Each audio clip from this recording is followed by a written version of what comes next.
So without further ado, let's learn more about Drew. Drew was born in California, grew up in Michigan, and attended the University of Michigan, where he met his lovely wife, Rebecca.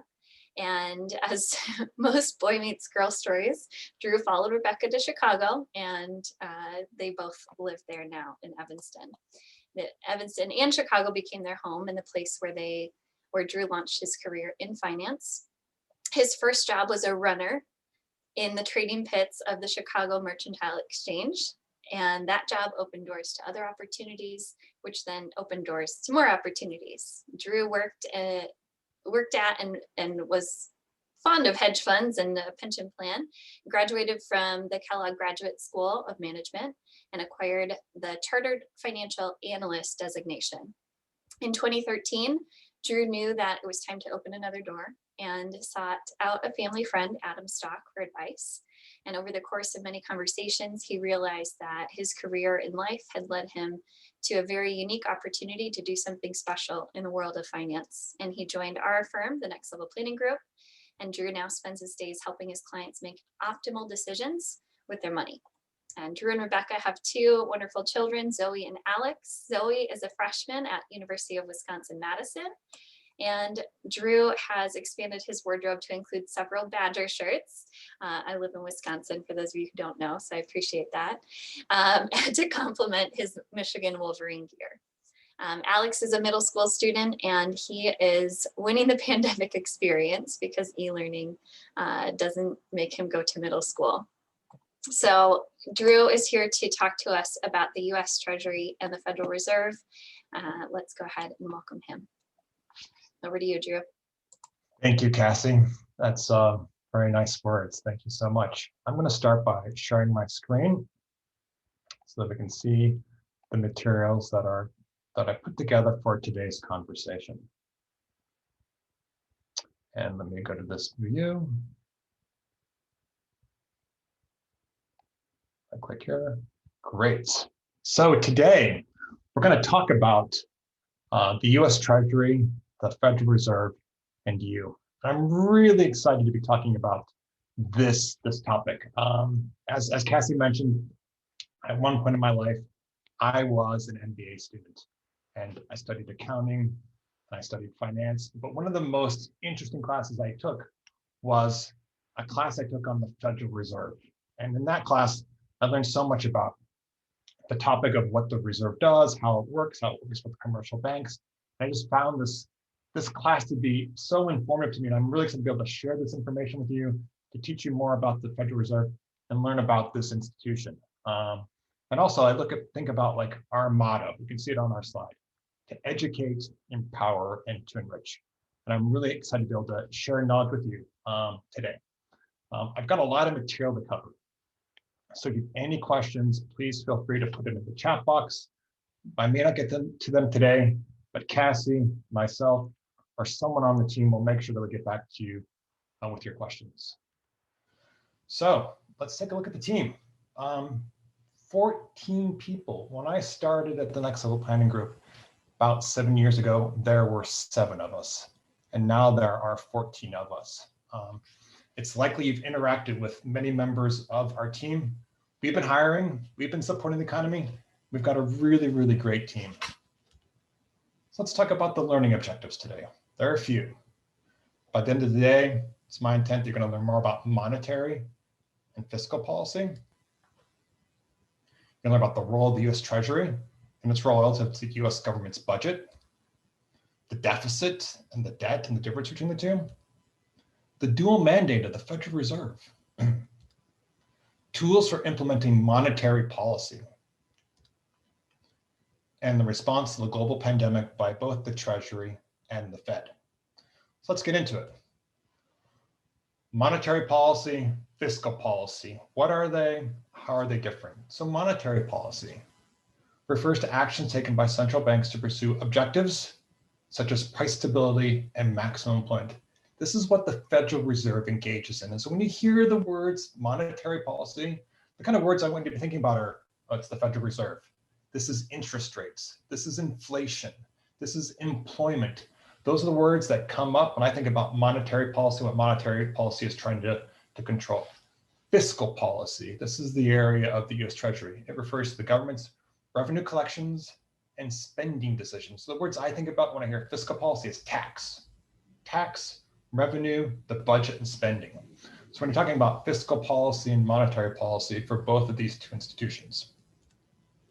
So the US Department of the Treasury, this is lifted right from the website of the Treasury. I'm not going to read over the entire paragraph, but a couple key lines here.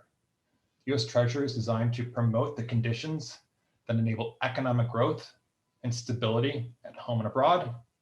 And the US Treasury manages the US government's finances and resources effectively. So, and it's managed and led by the secretary. There is a secretary of the Treasury, and you might recognize this guy.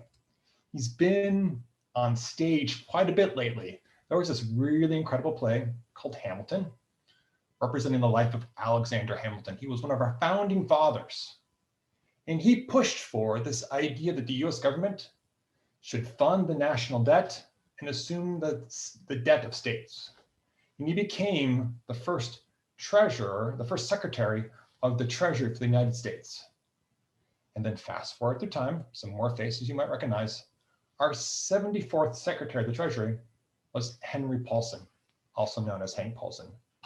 And he was the Secretary of the Treasury when the financial crisis started. And so with the US government, he helped mobilize and authorize the Treasury to use $700 billion to stabilize the financial system. When Obama came into office, Henry Paulson stepped down, Tim Geithner stepped in, and Tim Geithner carried on the work that Henry Paulson started to bring the US economy out of the Great Recession. From there, Jacob Lew was the next Secretary of the Treasury. We don't know much about him. He was kind of like under the radar because, hey, the economy was kind of humming along at that point. Steve Mnuchin stepped in and was the Secretary of the Treasury when Donald Trump was the president. And now Janet Yellen has been appointed to be the Secretary of the Treasury. So let's think about the structure of the Treasury. It's structured in two main ways. There are the departmental offices. And departmental offices formulate policy and manage the US Treasury. But the bureaus carry out 98% of the specific operations of the Treasury. 98% of it is carried out by these operating bureaus, 8% of all the work done by the Treasury. And these bureaus are bureaus you've probably recognized before. The Alcohol and Tobacco Tax and Trade Bureau, the Bureau of Engraving and Printing, the Bureau of Fiscal Services, the Financial Crimes Enforcement Network, the Inspector General, the Treasury Inspector General for Tax Administration, the IRS, the Internal Revenue Service, the Office of the Comptroller of the Currency, and lastly, the US Mint. In the big picture, the US Treasury ensures that the bills of the US government are paid. The US Treasury collects all the tax revenue from the IRS,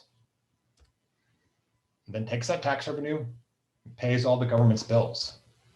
And if there's not enough money, the Treasury then issues debt, treasuries to cover the bills. You and I, when we have a shortfall, we'll use our credit card, we'll put it on the home equity line of credit. The government issues treasuries. Now, the Treasury doesn't actually set the budget. The budget is set by the US President.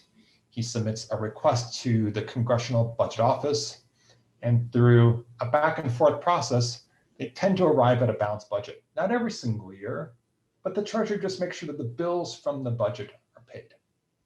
Now, in the event that there's a shortfall and there's not enough money from tax revenue to pay the bills, well then, the Treasury then has to issue Treasury securities. These are things you've probably seen before. Treasury bills are debt instruments that have maturities less than 1 year. Treasury notes have maturities between 2 and 10 years. Treasury bonds have maturities more than 10 years. And Treasury inflation protected securities have maturities at either 5, 10, or 30-year points. And then floating rate notes have maturities of 2 years. So if you think about your portfolio, and you think about your bond portfolio, and you own an inflation protected bond fund, it's likely holding Treasury inflation protected securities. These are ideal instruments for an inflation protected bond fund. If you own a high quality investment grade bond fund with high grade investment corporate bonds in it and US Treasuries in it, it's likely that you've got some Treasury notes or bonds or bills in there as well in that core aggregate bond index. Now, those are the Treasuries, and there's a very, very specific calendar in which the US Treasury has auctions. They auction off all this debt at very, very regular intervals. For example, 4-week bills are auctioned weekly, every Tuesday. There's one today. There's an auction happening today by the Treasury selling 4-week bills. 2-year notes, 5-year notes, 10-year notes, 30-year bonds are auctioned monthly, either at the end of the month or the middle of the month. The 30-year TIPS is only auctioned 3 times per year, this month in February, June, and October.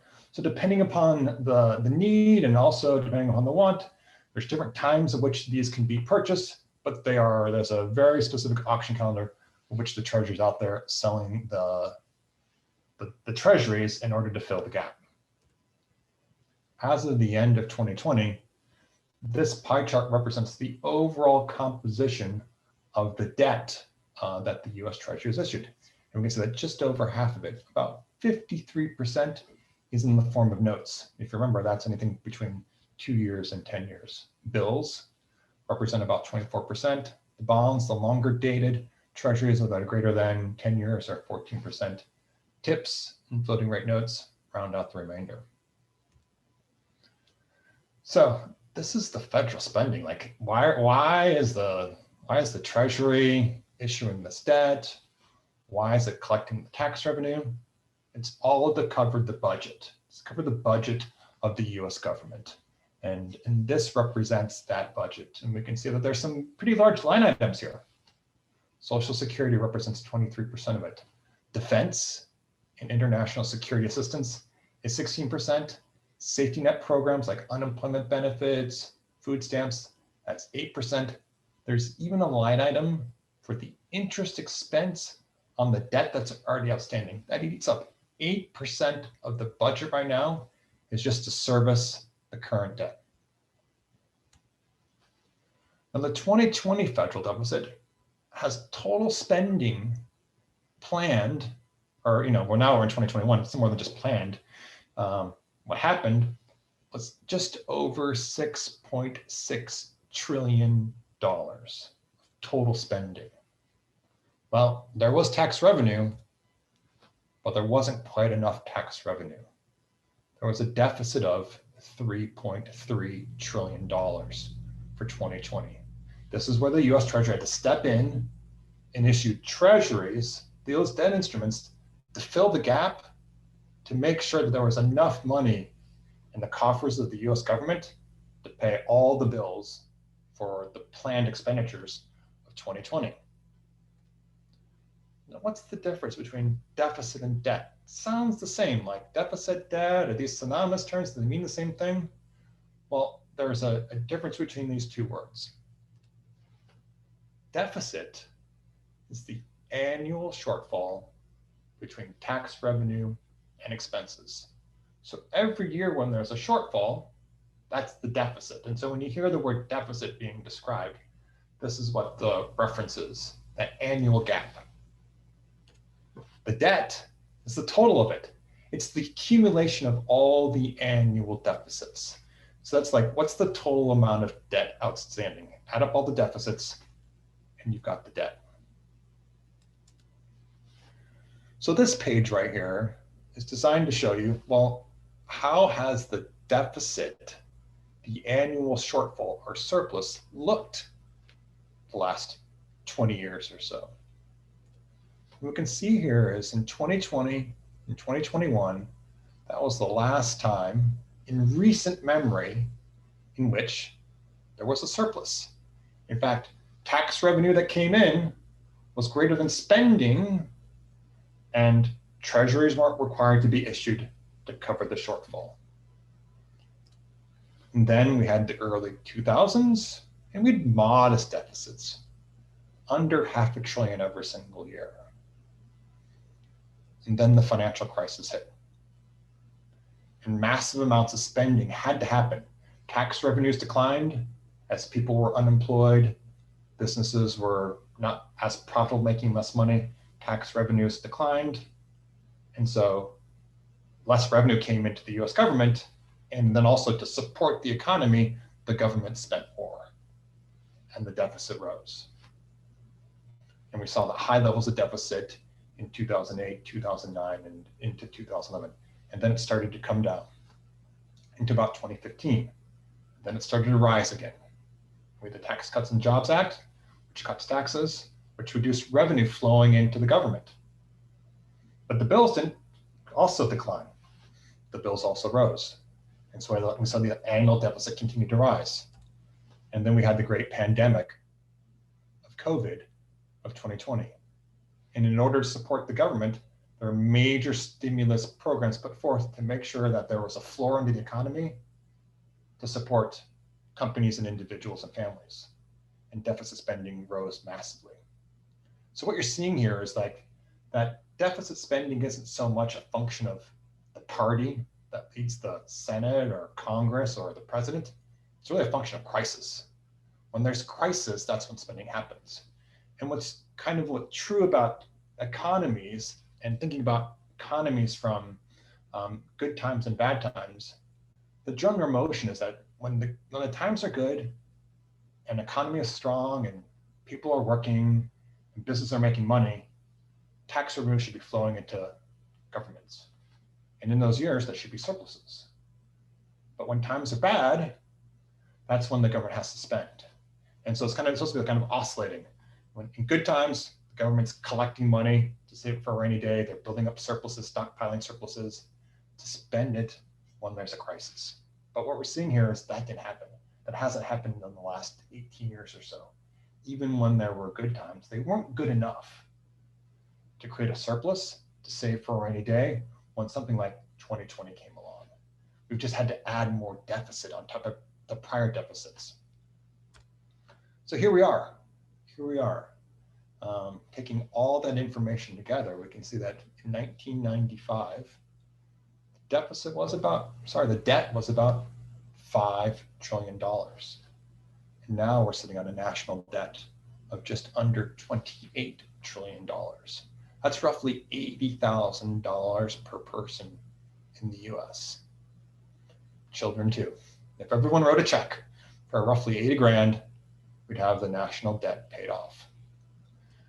However, on the bright side of things, as interest rates have declined, the US has been able to refinance its debt. Just like we've all refinanced our mortgages and we've refinanced into lower rate debt, the US government's done the same thing. And we can see the cost to service that debt has declined. So while that's increased, it's also cheaper to service. And so we can see that interest rates on average, have dropped from about 6.5% down to roughly 2% over the last 20 years. And the US Treasury was instrumental in the programs to fight the pandemic. Now, they didn't make them law, but they oversaw administrative and acted as the administrator for programs to make sure that money got out to individuals. And so they were the administrator for the CARES Act, which provided benefits directly to families, unemployment benefits, and suspended RMDs and a variety of different things. They administered the Paycheck Protection Program. They provided $25 billion in emergency relief rental assistance. And in the most recent iteration, they're administering the Coronavirus Response and Relief Supplemental Appropriates Act of 2021, which includes another $1.4 trillion of relief. That's the Treasury. Let's now shift gears and look at the US Federal Reserve. Now, what's interesting here is the US Treasury, if you think about it, it had a founding father push for its implementation. It was the genesis and idea of someone who saw the need for the US Treasury, and Alexander Hamilton saw that and pushed forward for the US Treasury. That did not exist for the US Federal Reserve System. The US did not have a central bank for the first 137 years of its history. Not until the beginning of the 20th century, when there were financial panics that plagued the nation, leading to bank failures and business bankruptcies, did the idea bubble up that say, hey, perhaps we do need a Federal Reserve System. It was the bank panic of 1907, which was the final straw. Bank failures were widespread and depositor losses were steep. And so the Federal Reserve System was founded in 1913 by Congress to provide a more stable banking system, to prevent bank runs, and to ensure banks had a bank. And so the Federal Reserve System pursues three areas: policies to maximize employment, to create stable prices, and when I say stable prices, it's moderating inflation, and to moderate long-term interest rates. It supervises the banking system and protects consumers, and maintains the stability of the banking system, and to provide financial service to the banking system. It's the bank of commercial banks. So just as though there are just as there were secretaries for the Treasury, there are chairmen of the Fed. In 1979, Paul Volcker was the chairman of the Fed. He served 2 4-year terms, and he's largely credited with ending the high levels of inflation that the US had in the 70s and 80s. Inflation peaked at 14.8% in March of 1980 and fell below 3% by 1983. Following him was Alan Greenspan. He worked alongside Reagan, both George Bushes, and Bill Clinton, and led the Fed through the 1987 stock market crash, the dot-com bubble, and 9/11 tax. He was followed by Ben Bernanke. And Ben Bernanke stepped in just before the start of the financial crisis. And he had to implement unorthodox measures to fight the crisis, including quantitative easing, which we'll talk about later. Next was Janet Yellen. She was the first woman to lead the Federal Reserve, and she led the Reserve from 2014 to 2018. And then it was who would be next. And what came out was this rather funny kind of comedic chart here, that we had this correlation between interest rates and the height of the chairman of the Fed. We saw that the height was declining and interest rates were declining. And would a taller chairman bring rates up, or would a shorter chairman bring rates down? It was all said in jest, but who we got was Jerome Powell. It's a bit taller. Rates initially went up. The correlation continued, but then with the pandemic, he's had to reduce rates back to zero. So the Federal Reserve System is completely independent from the federal government. Unlike the Treasury, which works very, very closely to the US government, the Fed does not. It maintains massive independence from the Fed and should never be influenced by politicians or presidents. There are 12 districts and 12 banks. And one of those districts is right here in Chicago. You might have walked past that bank. It's on LaSalle Street at 230 North LaSalle Street. And the president of that bank is Charles Evans. There are 7 board of governors, including the chairman, and those board of governors are appointed by the Senate, and they serve 14-year terms to ensure that their tenure spans many presidents. There is the Federal Open Market Committee, which consists of 12 members. Those 12 members are the Board of Governors, the President of the Federal Reserve Bank of New York, and 4 Reserve Bank presidents. And right now, currently, and coincidentally, the president of the Chicago Bank is also one of those 4 Reserve Bank presidents. So the Federal Open Market Committee, what does it do? Well, they hold 8 regularly scheduled meetings per year. And they review the economic conditions that are out in front of them. and make an appropriate stance on monetary policy. That could be to increase or decrease interest rates. Oftentimes you'll hear after a Federal Open Market Committee or FOMC meeting, that is a decision like, oh, we're raising rates, we're lowering rates. It's coming out of these meetings. To increase or decrease the supply of money. And lastly, to assess risks to long-term goals. Let's talk about the dual mandates of the Fed. If you remember this little picture from earlier in the presentation, monetary policy refers to the actions that central banks take to pursue objectives for price stability and maximum employment. So the dual mandates are buried right into that statement. Price stability. That is, the Fed seeks 2% target inflation. So you might ask yourself, well, why 2%? Why not 0? Why is inflation good? Why would we want to even have inflation? Wouldn't it be best if prices were always the same? And inflation can be good, as long as it's not too high, and 2% is the target. And the reason why inflation is believed to be good is because there's a belief that moderate levels of inflation are needed to drive consumption. The slowly increasing prices keeps business profitable and prevents consumers from waiting for lower prices to arrive. Another belief is just simply that, hey, inflation, its primary function is to prevent deflation. And but if inflation is too high, that can be very bad, as it makes prices just extreme.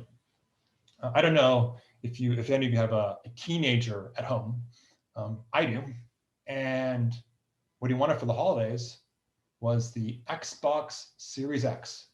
It was rather the perfect kind of gift for the pandemic. Everyone's at home, you can't leave the house. How can you hang out with your friends and play games? Well, the Xbox, right? Let's get the newest version. Well, Walmart didn't have it. Best Buy didn't have it. Target didn't have it.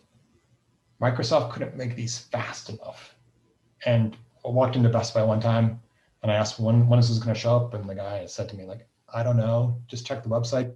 We may never have them in stock until the spring. So Microsoft couldn't make them fast enough. But there are bots that were going out there and just picking them up as soon as they went online. You could always go to eBay and find an Xbox for $1,000. So I could pay $1,000 now, deal with that inflation or not. And this is an example of inflation gone bad. And the decision was, I'm not paying $1,000 for an Xbox that's twice what I thought it should be. And this is where inflation would be bad. The Fed's targeting 2% inflation, kind of a slow, modest growth of prices. The Fed is also trying to maintain maximum sustainable employment. And they're reaching for about 4.1% unemployment levels. There's always going to be a certain degree of unemployment. Businesses expand, businesses shrink. Businesses that were strong become weak and go away. There's always going to kind of be a churn in the business side as they evolve and shift and change and close down plants, close down divisions, shed employees. There's going to be some unemployment. Individuals take jobs, they leave, they quit, they take a couple months off, they find another job. There will always be a regular churn of unemployment. Seeking 0% unemployment is not possible. 4.1% is the target. And why? What's the point of these two dual mandates? It's really to keep the economy in that Goldilocks stage. Don't want it too hot, don't want it too cold. If we keep inflation around 2%, keep unemployment around 4%, we're going to have an economy that's not too hot, not too cold, but in that Goldilocks state. So here's an interesting chart around inflation and employment.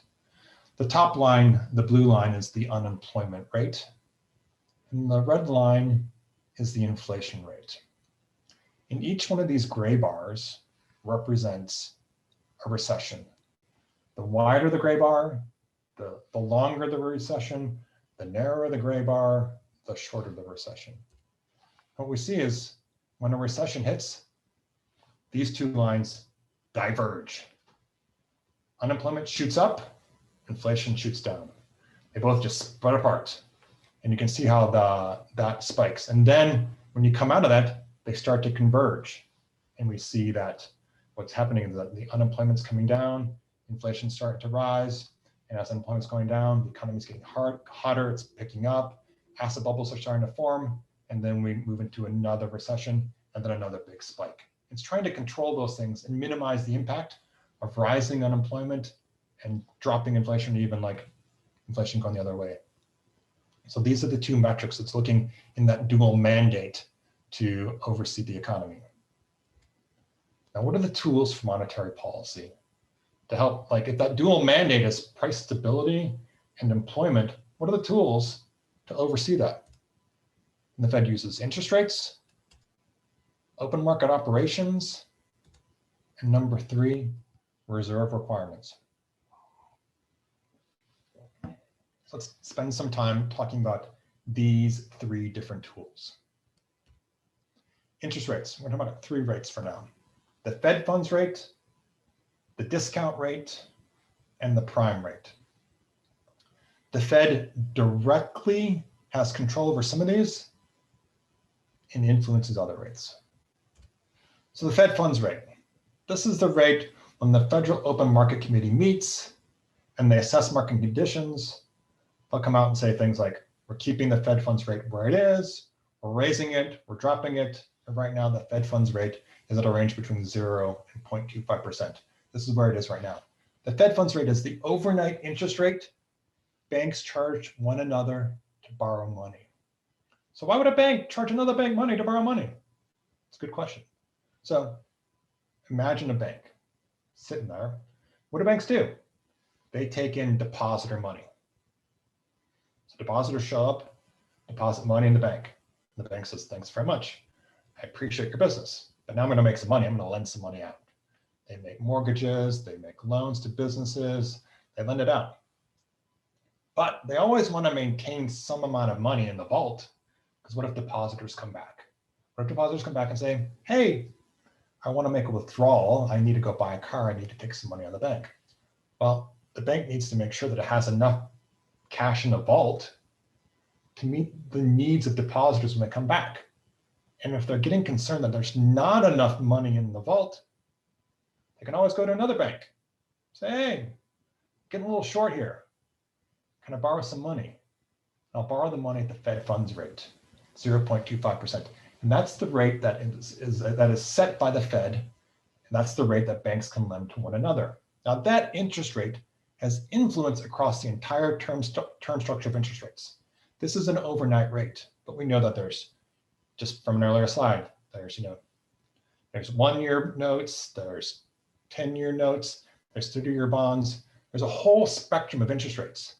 And the Fed controls that one end. It has major influence on the rest of the curve. It's like pulling on a lever. It doesn't have a direct one-to-one correlation, but it influences the term structure of all the other interest rates as you go farther out the yield curve. The other interest rate that the Fed directly controls is the discount rate. And this is the overnight interest rate that the Fed charges to banks to borrow money. The Fed is known as the lender of last resort. The reason it's known as the lender of last resort is that in most cases, it wants banks, and that example I gave earlier, where banks thinking, geez, I need a little more money in my vault in the event that depositors show up and want to get some of their cash back. They want banks to figure that out amongst themselves.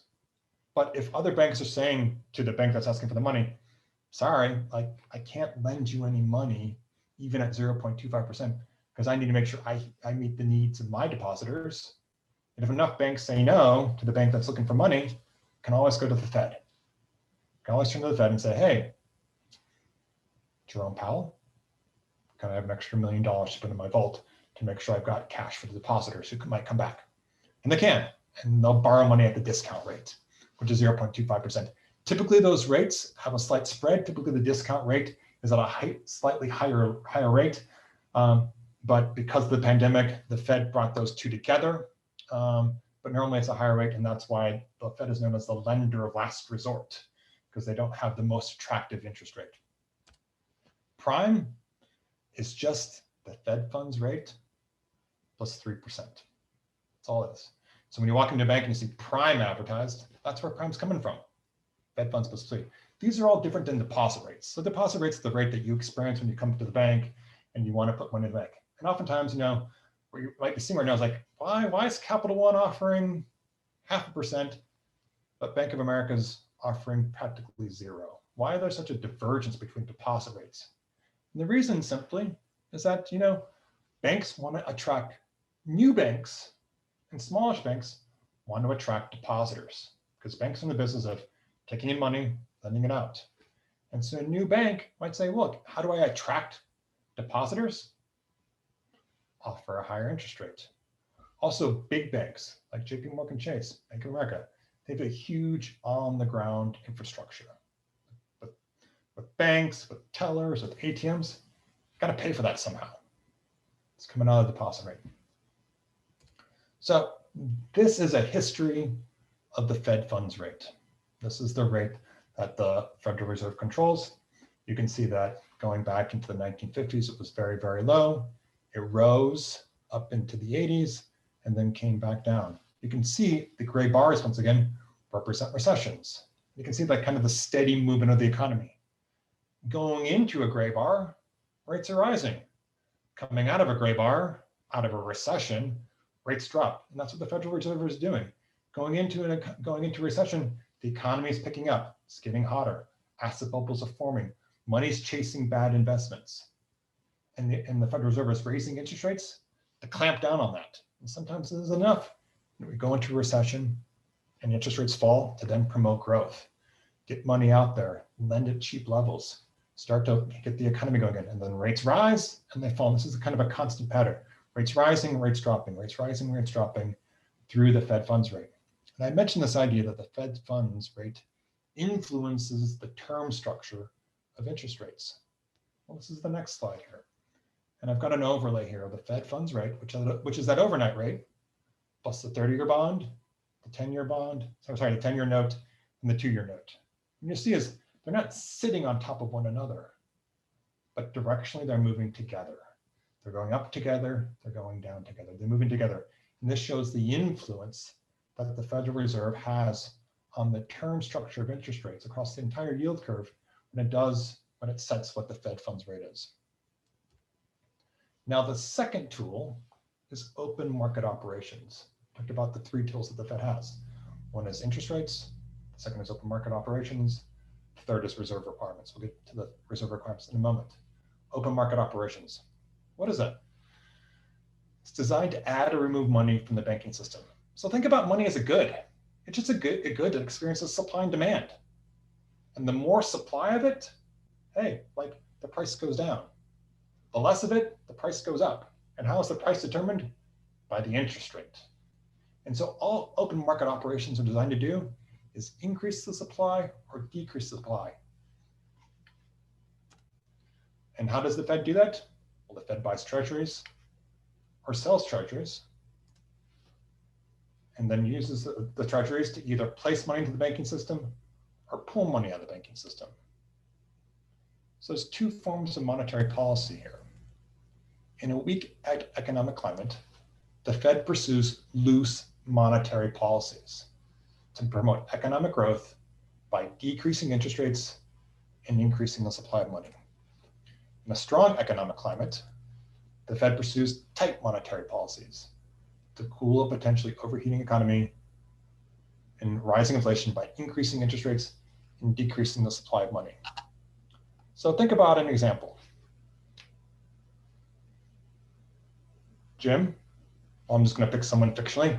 So Jim, you just got called into the corner office to meet with your boss. Your boss says, Jim, you've had a great year. And I want to reward you with a $100,000 bonus. You'll find that $100,000 in your bank account tomorrow. Next day, Jim wakes up, there's $100,000. What's he going to do? He's going to take that vacation. He's going to invest that money. He's going to pay off some debts. He's going to do a lot of things with that money because it's way more than he needs. That's an example of loose monetary policy. He's got money in the bank. He's going to start doing things with it. He's going to support the economy. Now imagine a different scenario. Jim goes and sees his boss. And his boss says to Jim, you've worked really, really hard, but we've had a really bad year. We've had to lay off a bunch of people. We had to close a couple of divisions.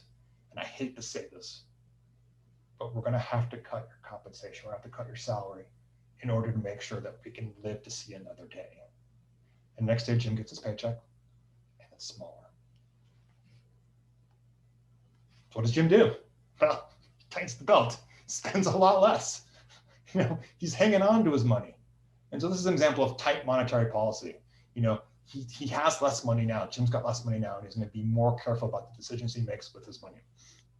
And so in these instances, when we have loose monetary policy, the Fed is lowering rates, increasing the supply of money, making mortgage rates attractive. Businesses are expanding. People are purchasing homes.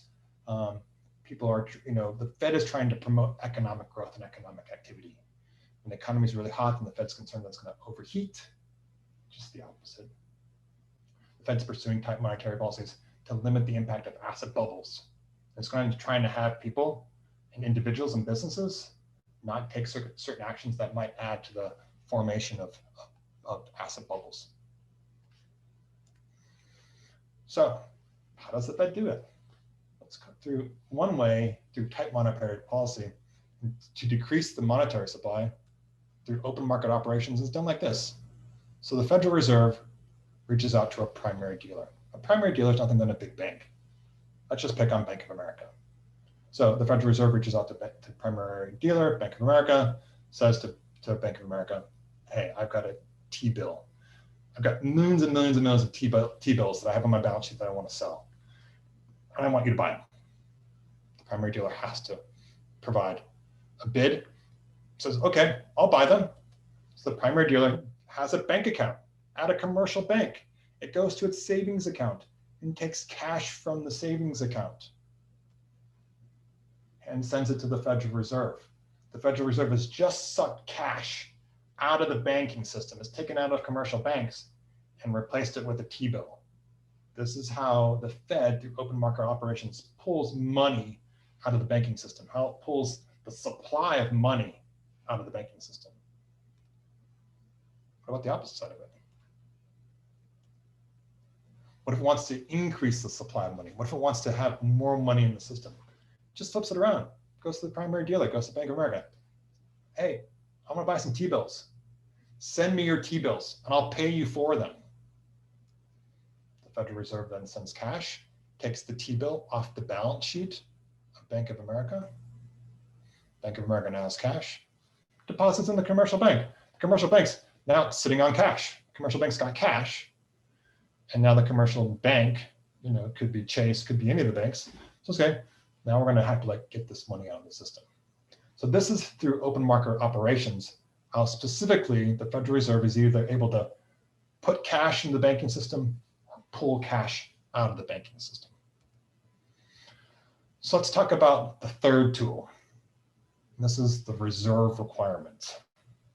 So banks are often required to keep cash in their vault at all times. And this is in a sense like you guys have, everyone here sort of SWAN, this notion of, hey, what's your sleep well at night amount of money to have on hand? Well, the Federal Reserve has a SWAN that it imposes on banks because the Federal Reserve has to make sure that there are not runs on banks. They make sure that there's plenty of money at the vault or that, that's in place. So in order for them to sleep well at night, they say, hey, this is the reserve requirement. We want you to hold somewhere between 3 to 10% of your deposit base in the vault or in your bank account with us at all times, and we can sleep well at night because we know that you're going to meet those reserve requirements. So that's the third tool. And the Fed can either increase those reserve requirements, saying, hey, you've got to keep more money in the vault or at our account with you, or they can reduce reserve requirements, saying, no, get it out. And so the Fed, this is the third tool the Fed has to either increase the amount of money held in banks or basically requesting that more money get pushed out. But recently, the Fed has dropped the reserve requirement. And now we're living in an ample reserve regime.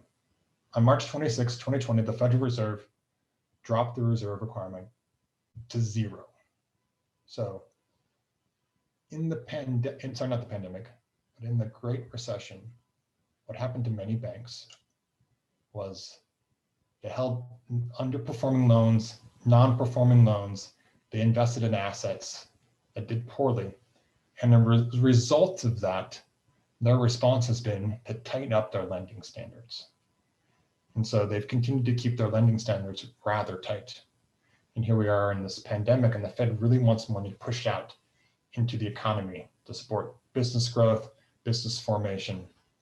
And banks have, by and large, been very tight-fisted about their decisions on lending. And so the Federal Reserve says, hey, no reserve requirement. We've got plenty of reserves, like it's now 0. And that ample reserve regime has replaced any type of reserve requirement. So those are the 3 main tools.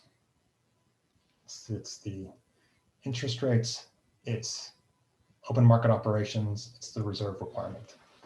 But as I mentioned before, Ben Bernanke introduced another tool called quantitative easing. It's very unorthodox. And what quantitative easing is basically open market operations, that process of putting treasuries into the marketplace and pulling cash out, or vice versa, putting cash into the marketplace and pulling treasuries out. It's just open market operations on steroids. And so the Federal Reserve began a process of buying mortgage-backed securities, buying other securities, buying treasuries all along the yield curve, buying 30 years, buying 20 years, just gobbling up assets. And if you look at this chart, you can see that there were 3 stages of QE, quantitative easing, QE is quantitative easing. Quantitative easing 1, 2, and 3. And in that, you can see the ballooning of the balance sheet of the Federal Reserve. Through 2003 through 2008, the Federal Reserve's balance sheet was very small and modest, running around $500 billion. But to fight the Great Recession, it acted as a massive buyer of all kinds of assets, underperforming assets, toxic assets. You wanted to make sure that businesses were able to perform, the financial system was strong, and that they weren't holding assets that weren't paying. And they wanted to make sure that those assets were off balance sheets so that the financial system would continue to lend and support the economy. So gobble those up. And now there's these massive amounts of debt sitting on the Federal Reserve's balance sheet. But then the pandemic came along, and the Federal Reserve had to implement quantitative easing 4, another round of it. And we can see, as you look at this chart, the Fed's balance sheet is continuing to balloon. So just as the US Treasury has been acquiring a significant amount of US national debt, so has the Federal Reserve to support the economy, to support the financial system, to make sure it continues to be strong. I'm sharing with you the most recent press release from the Federal Open Market Committee, which was on December 16th. And I'm sharing this with you because if we read it, it's like all the points, at least in this first sentence, should really tie into like the elements I described. The committee decided to keep the target range for the Fed funds at a rate between 0 to 0.25%. And it expects it to be appropriate to maintain this target range until labor market conditions, part of that dual mandate, have reached levels consistent with the committee's assessment of maximum employment, part of that dual mandate, and inflation has risen to 2%. It is on track to moderately exceed 2% for some time. So this is just what the Fed's saying. It's saying, hey, we're going to continue to stay on track, keep doing what we're doing, and watch the market. So just like the US Treasury, the Federal Reserve played a pretty meaningful role in supporting the economy in response to the pandemic. It launched the Main Street Lending Program, which put forth $600 billion in loans to Main Street businesses. It backstopped money market funds. Money market funds are more than just cash. They tend to be short-term commercial loans, and there's always the concern that these could default. The Fed makes sure that there is no concern about any type of default on any money market funds. They reduced the discount rate to 0.25%. Restarted the municipal liquidity facility. Villages, towns, cities. Their concern in the pandemic was that real estate taxes would falter and they wouldn't be able to meet their obligations. So the Federal Reserve acted as a backstop to municipalities, making sure that they could always pay their bills and then they would be okay. Restarted the commercial paper facility and established a primary market credit facility. So it's clear that the Fed did a lot, the Treasury did a lot, they've done a lot, they're connected, and they've done a lot to support the economy. And that takes me to my last slide of any questions. I'm gonna stop sharing right now. I think that'll do it. See if I got this right. I'm trying to figure out the technology now and then. Great. Cassie, how are we doing on time? Yeah, we've got a couple minutes for a few questions if people have them. So feel free to unmute yourself and ask the question or pop it in the chat box. Anyway.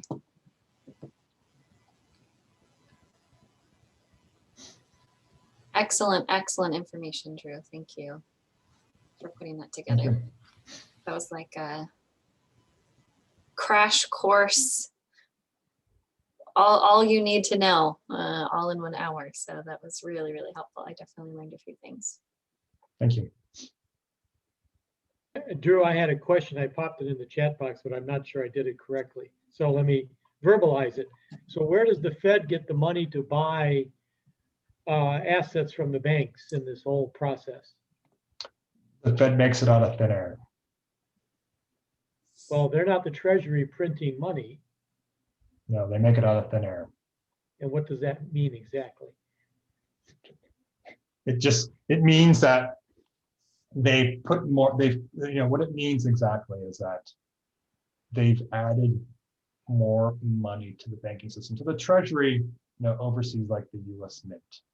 Right. And the Treasury, physically makes money in circulation. Okay.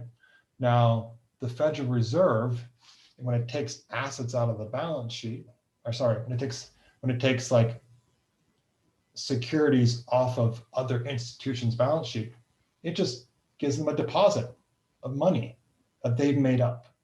It wasn't printed, it wasn't formed, but the Fed puts money into the system. And it wasn't printed, it was created just like that by the Federal Reserve. And so the implications are like, wow, that's a lot of money. Will that cause inflation? And then what happens, like now that the Fed has all these assets on their balance sheet, are they gonna at some point put them back on the marketplace?